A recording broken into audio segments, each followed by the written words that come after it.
در تاریخ پر از فراز و نشیب این سرزمین ملتی زیسته است که سهمش از گذشته رنج بود، اما پاسخش همیشه عزت.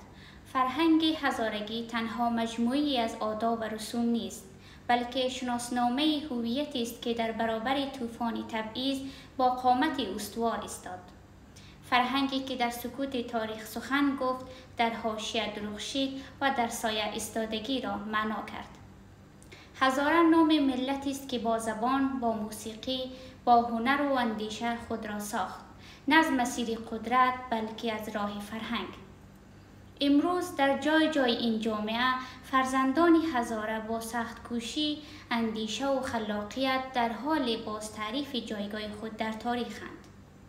در مدارس، دانشگاه‌ها، مراکز علمی، هنری و فرهنگی حضور شایسته دارند و آینده روشن‌تر را رقم می‌زنند. اما این آینده بدون ریشه ممکن نیست. پاسداری از زبان، موسیقی، قصه‌ها و سنت‌های هزارگی وظیفه امروز ماست. و امروز روز فرهنگ هزارگی یادآوری همین وظیفه تاریخی است. در این مسیر یک حقیقت را باید همواره به یاد داشت. ملت هزاره تنها با وحدت درونیش توانسته ایستاده بماند. چه در قالب هزاره‌های شیعه، چه اهل سنت و چه اسماعیلیه، این قوم همواره در سایه تفاوت‌های مذهبی وحدتی ستودنی را حفظ کرده است. بیایید در این روز به جای آن که تنها به گذشته بنگریم، به آینده فکر کنیم.